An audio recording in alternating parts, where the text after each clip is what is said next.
Hello, everybody. This is Candice Fuego Show. Je vais faire cette introduction en français. J'ai un invité spécial aujourd'hui qui sera présent le 8 mars prochain, qui symbolise la Journée internationale de la femme, Renseigner pour régner. Et lui, sa concentration est en ressources humaines. Donc, je vais laisser s'introduire lui-même. Donc, introduis-toi, cher invité. Oui, bonjour tout le monde, à tous ceux qui m'écoutent. Mon nom c'est Isabelle Vanzini-Richemont, je suis conseillère en ressources humaines. Donc, je suis admis présentement dans l'ordre au Québec. Et j'ai aussi une émission qui s'appelle le 713 Show, qui est là pour l'entrepreneuriat en général. Ma concentration, comme Candice l'a si bien dit, ça tourne autour des ressources humaines. Donc, tout ce qui a trait avec les relations de travail, formation, recrutement, relations de travail, négociation de conventions collectives et autres. Donc, je m'occupe de tout ça au sein d'une entreprise dont je me retiens de citer le nom. Mais en gros, c'est ce que je fais. Donc, je respire, je parle, je mange RH. Donc, le 8 mars, vous allez avoir la chance de me découvrir un peu plus. Parfait. Donc, ici, j'aurais juste une question afin que les personnes puissent comprendre à quoi s'attendre le 8 mars prochain.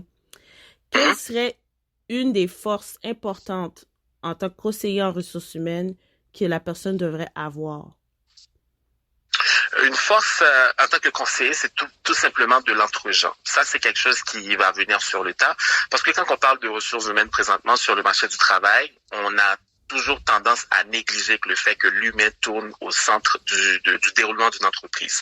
Donc, cette personne-là doit avoir de l'entre-gens. Cette personne doit tout simplement être à l'aise à communiquer avec les gens, être à l'aise à tout simplement mettre ses biais perceptifs de côté pour tout simplement aller rejoindre le maximum d'employés possible. Ça, c'est une force vraiment incontournable en ressources humaines parce qu'on deal avec les gens. Donc, on devrait tout simplement être en mesure d'aller les rechercher, d'aller tout simplement les mettre à l'aise, d'être en mesure de comprendre leur culture. Donc, c'est vraiment une force incontournable, je pourrais dire, en ressources humaines. Donc, si on regarde très bien aujourd'hui, on dit ressources industrielles versus ressources humaines. Est-ce qu'il y a une grande différence ou c'est plus approfondi sur le travail et l'exécution? Ça dépend. Parce que là, il y a ce qu'on appelle les relations industrielles. Ça, c'est vraiment quand on va au niveau théorique. Parce que les relations industrielles, et ça, c'est vraiment les universités qui font la différence en termes de l'appellation. Mais les relations industrielles, ça se veut comme étant ce qu'on appelle une science pluridisciplinaire. Donc, il y a beaucoup de disciplines à l'intérieur. Quand on parle de beaucoup de disciplines, ça veut dire qu'on va décanter complètement les ressources humaines, la formation, le droit de travail, les économies du travail. Donc, c'est vraiment, ils vont mettre plusieurs sens ensemble. Or que l'appellation vraiment la plus commune, c'est celui de ressources humaines, comme on a l'habitude de le dire, donc dépendamment de l'endroit où on l'étudie. Comme à l'UQAM, ça va être vraiment gestion des ressources humaines. À l'Université de Montréal, c'est relations industrielles. Mais à la fin de la journée, ça revient quasiment au même. Il n'y a pas vraiment de différence en matière théorique ou technique possible, sauf qu'une personne qui a étudié en relations industrielles est plus imbue de ce qu'on appelle les droits du travail et aussi de tout ce qui se passe sur le marché du travail en matière d'économie du travail. C'est à peu près ça, la même chose, mais le cursus quand même, ça reste pareil et les compétences que la personne va avoir, c'est sensiblement la même chose. Donc, il n'y a pas vraiment une grande différence, je pourrais dire. C'est une question d'appellation, une question de l'appeler la technocratie ou quelque chose du genre. Donc, si tu aurais un mot de la fin à donner concernant l'événement Renseigner pour régner le 8 mars à dire aux personnes de venir écouter Isvelte, quel serait le message de mot de la fin que tu pourrais donner? Pour le mot de la fin, la première chose que je vais faire, Candice, c'est tout simplement te remercier parce que tu m'as donné l'opportunité ou cette chance de faire ce qu'on appelle ma première conférence. Mais comme je te dis tout le temps, je vais pas faire une conférence, je vais tout simplement entamer un dialogue parce que je pense que notre communauté en a besoin de ce genre de dialogue-là.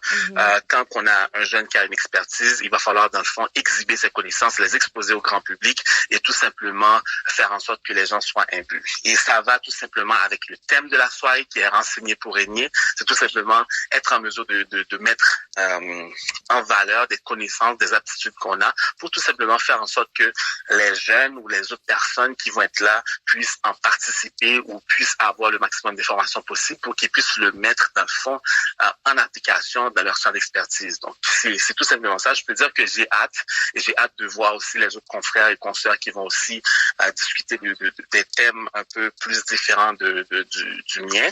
Donc, c'est quand même une journée qui va vraiment être spéciale pour moi. Et je vous attends en masse, guys. Merci pour ton temps, Isvelt. Donc, Renseigner pour régner, c'est un rendez-vous le 8 mars prochain en mi-après-midi, là, vers environ 15 heures. Nous débuterons avec différents d'autres panélistes qui vont parler de plusieurs sujets. Le volet de Isvelt, c'est les ressources humaines, donc il est vraiment dans le domaine. Donc pour les personnes qui veulent connaître encore plus en profondeur qu'est-ce qui est derrière ce titre et qu'est-ce qui est à l'intérieur de ce travail, venez en grand nombre, les jeunes adolescents, les parents accompagnés avec vos enfants. C'est un événement qui est temps qu'on se renseigne pour régner face à ce système. Donc merci encore pour ton temps, Isvelt, et puis on se verra prochainement. Pas de problème, on se voit le 8 mars, guys. Soyez nombreux et soyez présents. Merci beaucoup. Good. Wine and catch, girl, wine and catch.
Candice, Candice, Candice, Candice, Candice, Candice, Candice, Candice.